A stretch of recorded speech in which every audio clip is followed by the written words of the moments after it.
Assalamualaikum, I am Hafza Aliza Yaqub. Welcome to my YouTube channel Psychological Learning with Aliza Yaqub. Today we discuss on late adulthood in developmental psychology. आज का topic में हम study करेंगे कि late adulthood के अंदर जो एक इंडिविजुअल होता है उसकी डेवलपमेंट किस तरह से होती है, वो फिज़िकली किस तरह डेवलप करता है, उसका जो कोग्निशन है वो कितनी डेवलप करती है, या फिर वो सोशल इमोशनल कितना डेवलप करता है, उसके जो इमोशंस हैं वो कितने स्टेबल हो जाते हैं, उसकी जो आगे फर्दर फैमिली होती है उसका उसके ऊपर क्या इफ़ेक्ट आता है, जो एक लेट अडल्टहुड होती है स्टेज होती है इसके अंदर जो इंडिविजुअल होते हैं वो ग्रैंड पेरेंट्स बन जाते हैं, तो उसका उनके ऊपर क्या इफ़ेक्ट आता है। आज हम इसे डिटेल में स्टडी करेंगे। सबसे पहले हम देखेंगे लॉन्गिविटी क्या होता है। Late adulthood encompasses a long period from age 60 potentially to age 120-60 years, यानी कि जो इंडिविजुअल की एज होती है कि जो 60 से अबव जाके 120 तो उसे लॉन्गिविटी में इंक्लूड किया जाता है। By exercising, reducing stress, not smoking, limit use of alcohol, consuming more fruit and vegetable and eating less meat and dairy, older adult can expect to live longer and more active less. यानी कि जो individual smoking नहीं करता, alcohol use कम करता है, ज़्यादा exercise करता है, फ्रूट्स और वेजिटेबल यूज़ करता है, मीट कम यूज़ करता है, इससे क्या होता है ज़्यादा चांसेस होता है कि वो हेल्दी और लॉन्गर लाइफ जो है वो स्पेंड कर सकता है। सेंटेनरियंस जो होते हैं वो ऐसे इंडिविजुअल होते हैं जिनकी एज जो होती है वो 100 अबव होती है, और उसके अंदर फिर जो फिज़िकल जो डेवलपमेंट का है उसका भी डिक्लाइन होने लग जाता है, उनकी जो कोग्निशन है वो भी डिक्लाइन होने लग जाती है, क्योंकि उनकी मेमोरी जो होती है वो रिड्यूस होती है, वो ज़्यादा चीज़ों को स्टोर नहीं कर पाते। Theory of aging. Continuity theory suggests as people age, they continue to view the self in much the same way as they did when they were younger. कि वैसी चीज़ों को देखते जैसे वो छोटे होते यंगर एज में देखते थे। An older person approach to problems, goals and situations in much the same as it was when they were younger. यानी कि वही गोल्स होते हैं, प्रॉब्लम्स होती है, लेकिन ओल्डर जो होते हैं वो ज़्यादा अच्छे से चीज़ों को हैंडल कर लेते हैं, प्रॉब्लम्स को टैकल कर लेते हैं, क्योंकि उनका उसके अंदर एक्सपीरियंस हो चुका होता है, वो एक्सपर्ट हो चुके होते हैं। They are the same individual but simply in older body. वो सेम ही इंडिविजुअल्स होते हैं, सेम ही प्रॉब्लम्स होती हैं, बस अंदर जो फ़र्क आता भी होता है कि उनकी जो बॉडी होती है वो ओल्डर हो चुकी होती है, यानी कि फ़िज़िकली भी उनके अंदर डिक्लाइन आ चुका होता है।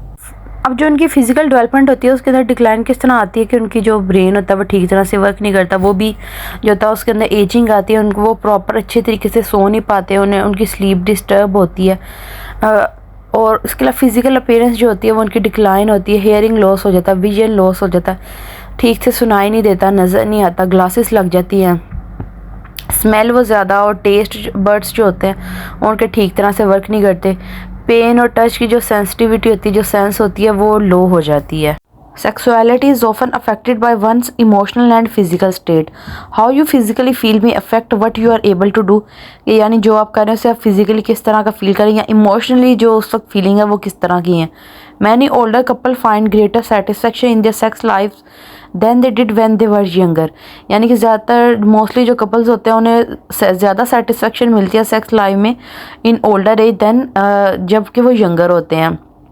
Sexual activity is an important part of health and well-being, and it correlates with greater enjoyment of life for older adults. Sexual activity older adults के लिए older age के अंदर एक enjoyment का ज़रिया होती है। Health problem older adulthood stage के अंदर जो ओल्डर अडल्ट्स होते हैं उनको डिफरेंट हेल्थ प्रॉब्लम का सामना करना पड़ता है, जिसके अंदर उन्हें आर्थराइटिस होता है, घुटनों की बीमारी होती है, ऑस्टियोपोरोसिस बोन्स की बीमारी हो जाती है।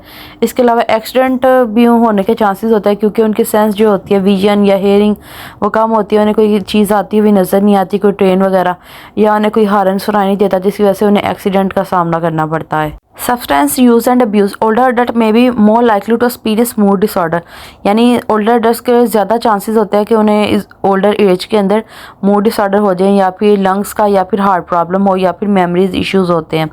Drug can worsen these condition. अगर वो ड्रग यूज़ करेंगे तो उससे क्या होता है, उनकी ये जो कंडीशंस होती हैं, जो हार्ट प्रॉब्लम होती है, मेमोरी होती है, वो और ज़्यादा जो होती है वो डिस्ट्रॉय हो जाती है। एक्सरसाइज, न्यूट्रिशन एंड वेट, यानी कि अगर जो ओल्डर अडल्ट्स हैं वो हेल्दी डाइट लें, एक्सरसाइज करें, उससे क्या होता है उनका जो वेट होता है वो मेंटेन रहता है और वो ओबेसिटी की तरफ नहीं जाते। अगर उन्हें ओबेसिटी हो तो ओबेसिटी के बाद फिर उन्हें हार्ट प्रॉब्लम्स होने के चांसेस होते हैं। Health treatment. Common condition in older age include hearing loss, contacts and refractive error, back and neck pain, यानी ज़्यादा जो होता है वो back and neck pain, hearing loss या ऑस्टियोपोरोसिस या diabetes, depression, dementia, memory loss की बीमारी होती है, इसके होने के चांसेस होते हैं। लेकिन अगर वो जो इंडिविजुअल हैं वो हेल्दी डाइट लें, एक्सरसाइज करें, तो उससे कम चांसेस होते हैं कि वो ऐसी जो बीमारियां उससे वो बचे रह सकते हैं। ओल्डर अडल्ट को कोग्निटिव डेवलपमेंट के अंदर भी डिक्लाइन का सामना करना पड़ता है। उनकी जो अटेंशन होती है वो कम हो जाती है, वो किसी भी काम के ऊपर, किसी भी चीज़ के ऊपर ज़्यादा तवज्जो जो होता है वो बरकरार नहीं रख पाते।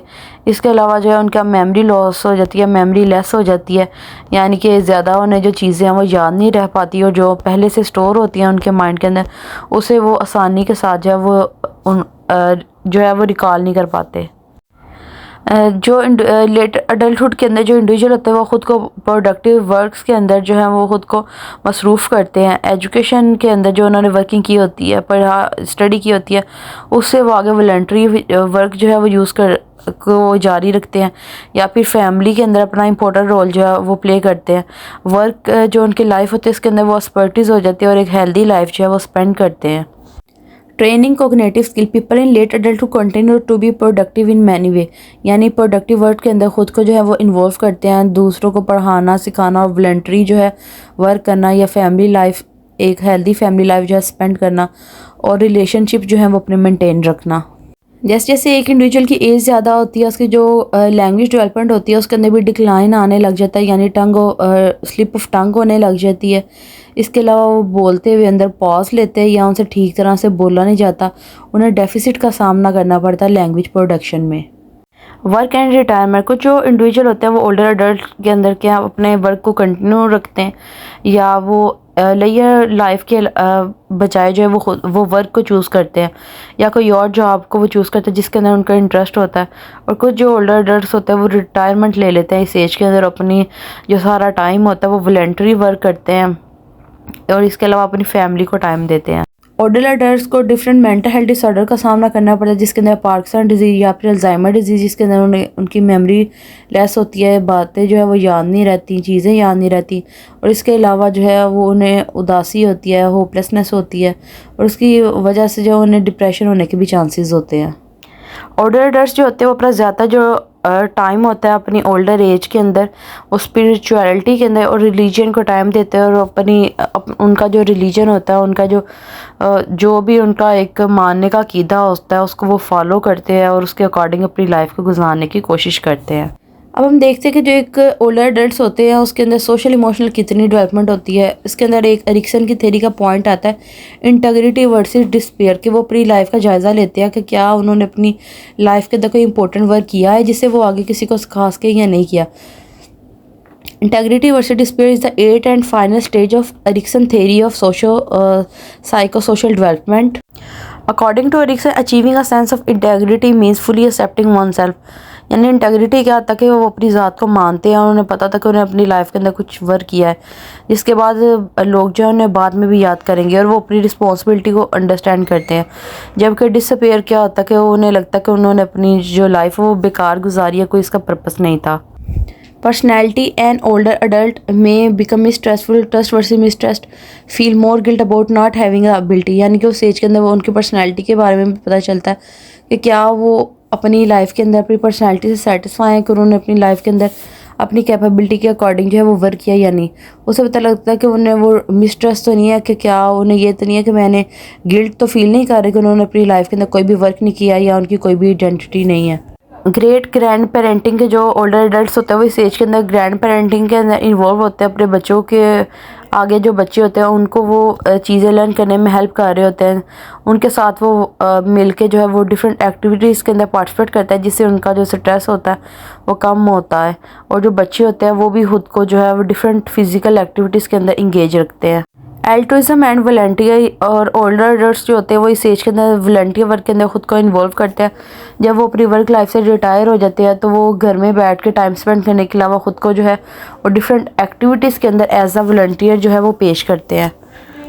Friendship keep your brain sharp, strong friendship may be key to protecting the brain in later life, यानी कि जो हेल्दी और स्ट्रॉन्ग फ्रेंडशिप होती है वो हेल्प आउट करती है कि जो ब्रेन प्रोटेक्ट रहता है और लेटर लाइफ तक। और जो ओल्डर एडल्ट्स होते हैं वो अपना ज़्यादातर जो टाइम होता है बजाय कि वो घर में अकेले रहें उससे या क्विट करें, उससे वो अपने फ्रेंड्स के साथ मिलते हैं और अपनी हेल्दी लाइफ जो है वो इंजॉय करते हैं।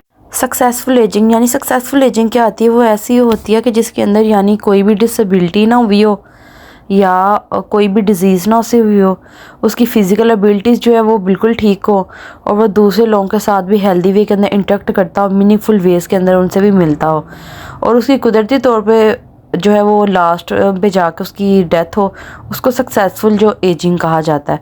Successful ageing is the process of growing older while maintaining physical health, cognitive abilities and strong social relationship. यानी कि सक्सेसफुल एजिंग एक ऐसा प्रोसेस है जिसके अंदर क्या होता है कि ग्रोइंग ओल्डर होते रहते हैं, लेकिन उससे क्या होता है फिजिकल हेल्थ जो होती है वो भी मेंटेन रहती है, कोग्निटिव एबिलिटी भी मेंटेन रहती है और स्ट्रॉन्ग सोशल रिलेशनशिप जो होते हैं वो भी मेंटेन रहते हैं। इसे सक्सेसफुल एजिंग कहा जाता है। ये थी हमारी आज की वीडियो। उम्मीद है आपको वीडियो पसंद आई होगी। Like the video and subscribe the channel. Thank you so much. Thank you for watching.